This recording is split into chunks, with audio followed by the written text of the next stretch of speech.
Të dashur miq të RadioPullës, unë jam shumë e kënaqur që kam një mik shumë special këtu në ambientet e RadioPullës. Ai është një miku jon amerikan, quhet Tom Hake, dhe patëm kënaqësinë ta ftonim të na tregonte eksperiencën e tij këtu në Shqipëri, në qytetin e Shkodrës. Ai është një person me aftësi ndryshe. Bashketon prej kohësh me një karroce invaliditeti, por ka një forcë shumë të madhe brenda tij dhe e ka bërë që të ndërmarrë këto eksperjenca udhëtimesh të gjata. Kam shumë kënaqësinë t'ju prezantoj. Tom, you're welcome in RadioPulla. Thank you very much. I'm honored to be to speak on RadioPulla and to be in Shkodër. Gjithashtu kemi edhe përkthyesen e Tomit këtu sot. Faleminderit shumë, jam shumë Mirdita, jam i nderuar që jam në Shkodër dhe gjithashtu që po bëj këtë intervistë tek RadioPulla. Faleminderit juve që keni ardhur.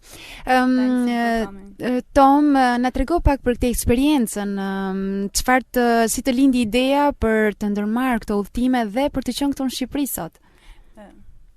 You should show what's the idea that you had come here in Albania?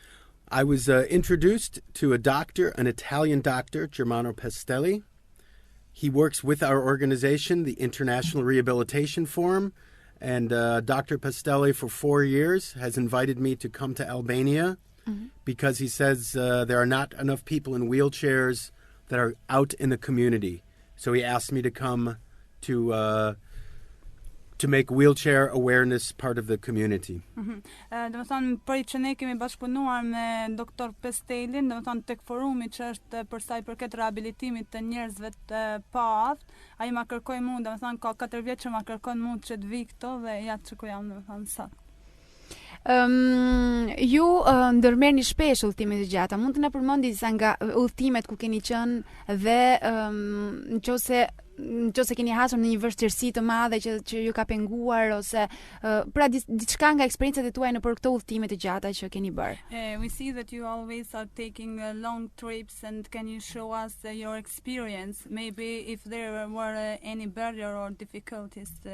So the reason why I take long trips is when I was younger, before I broke my back, I was an athlete, and I traveled all over the world as an athlete. So I'm used to traveling around. Do të thonë në më përpara se të kam udhëtuar shumë sepse kam qenë një atlet edhe para se të bësh aksidentin dhe kështu që jam mësuar me këtë udhëtim.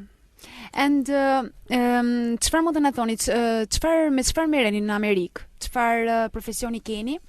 Gjë që është një profesion që ju ka lejuar të udhtoni shumë apo pra ju tha që ishe sportist, çfarë sporti ndiqnit, çfarë You told us that before you were an athlete, and now what usually you do in America?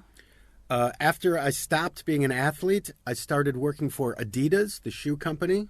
And I worked for events, so the World Cup, basketball championships, I would arrange events. And from that, I started creating websites and print publications. And after that, I returned to school to become a journalist like you.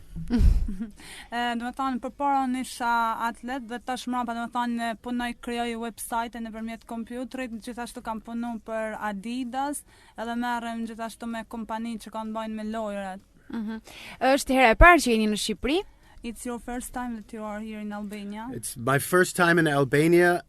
20 years ago, I took a train to the other side of the mountains through Kosovo. And I always have wanted to come to Albania because I look at a map and I see it must be beautiful. And now that I'm here, I see it is very beautiful. Thot do të thonë është hera parë e jemja, unë më përpara kur kam qenë në Kosovë, do të thonë shifsha Shqipninë në hartë dhe më pëlqente shumë dhe ja ku jam sot. Bëhet shefi që keni ardhur? We are happy to have you here. Oh, thank you. Mund të na thoni disa nga impresionet tuaja të para kur keni arritur në Shqipëri apo nga qëndrimi këtu në qytetin e Shkodrës? Your first impressions to Albania? My first impressions were or nga ose të Shkodrës mund të themi. Me qenë se keni kanë ndëgjuar shumë në Shkodër. I find Shkodra and Albania very unique.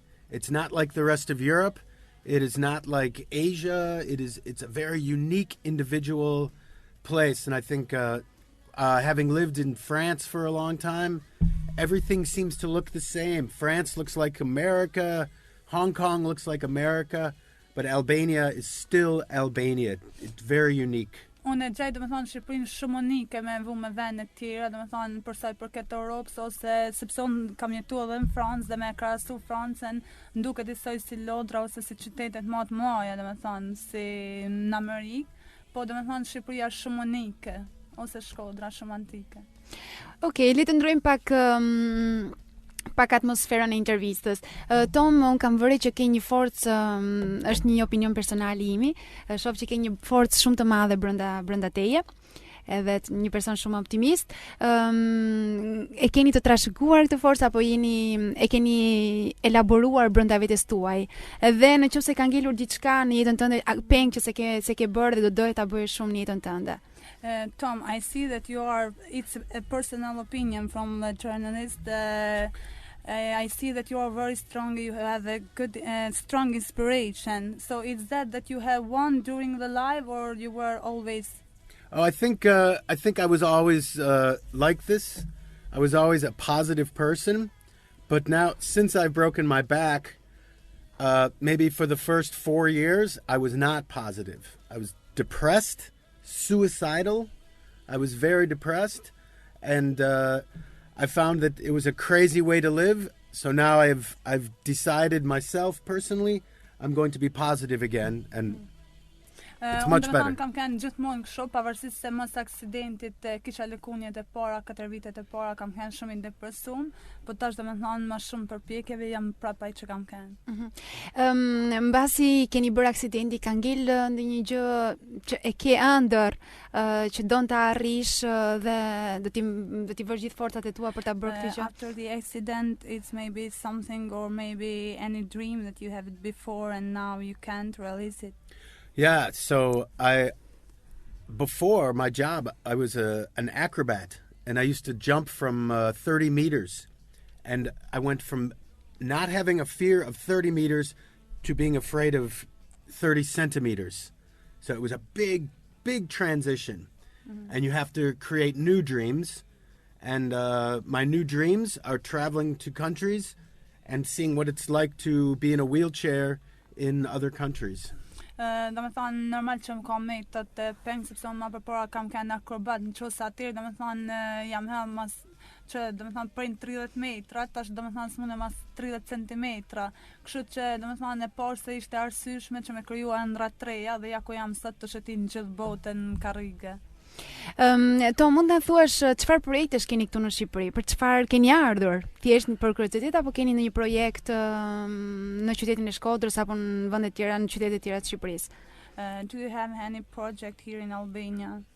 The project right now is we're going to film this clinic of Dr. Pestelli's, and we want to show how rehabilitation medicine is taking a hold in Albania, which this is only one clinic in all of Albania that does this.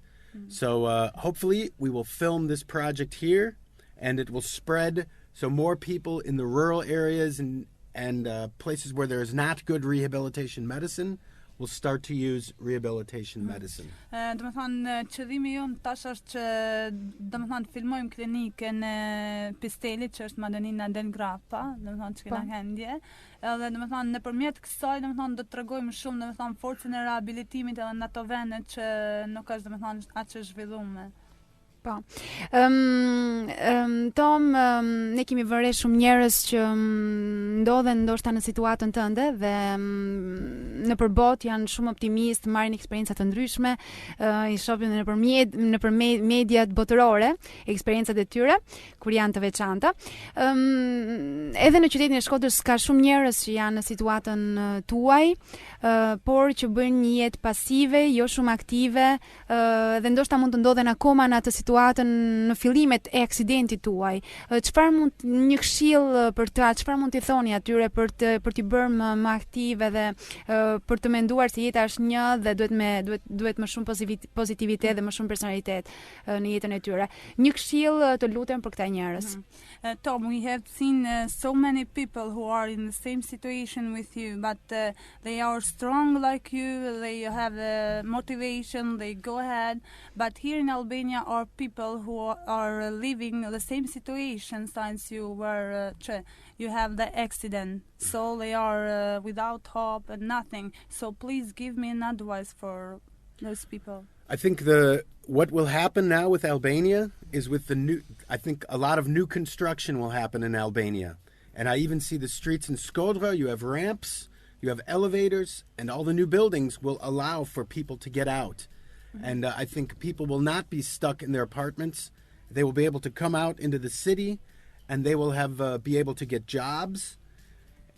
If they only think that if they make this an important part, they must have all the new buildings have to have ramps and elevators, and more people, disabled people, will come on the street and they will get jobs and they will go to school, and it will be very positive. It will be easier for them to be positive. Edhe ndërtimet që të bëhen nikojnë shumë, sepse domethënë tash është orë gjithmonë teknologjia e re, domethënë apartamentet që të bëhen më të sheshta ose janë të nimuar shumë edhe ashensor, domethënë, dhe që do të japin më shumë mundësi me dalë jashtë, domethënë. Përveç asaj që ne mund të kontribuojmë për këta njerëz, pra shteti nëpërmjet ndërtimeve që të jenë në favor të këtyre personave, por do doja më shumë një këshill për të ndihmuar në personalitetin e këtyre njerëzve, një këshill interiore, mund të them. Except of construction, can you give me advice, physically advice for them to make them more strong personally? I think one of the most important things is to be involved in sport. Even if you have no competition, just to go out and train and get your lungs strong, your arms strong, and that will get your head strong. So if it's very important, and you can only do this on your own, no one will tell you to do it or make you do it. But if you're in a wheelchair, you need to go out and you need to get involved in sport, and it will help your head, it will help your body. Sport is very important. Domethënë mendoj se është shumë e rëndësishëm sporti, pavarësisht se nuk mund të marrin pjesë në shtan një gara kështu, po mund ta ndihmojnë domethënë gjithsesi edhe domethënë për sa i përket mendjes, domethënë më zhvillu, më bë më fort, ose edhe për sa i përket pjesëve korporore, domethënë trupit, krave. Po, është një ide shumë e mirë sporti, gjithashtu. To mund të përgëzoj që ishit me ju me neve sot. I thank you for coming here and to stay here with us today. Absolute pleasure. Thank you very much. Të përgëzoj për forcën e madhe që ke si mentale edhe interiore. And also that you are so strong and so motivated inside of you. You should tell my girlfriend this. And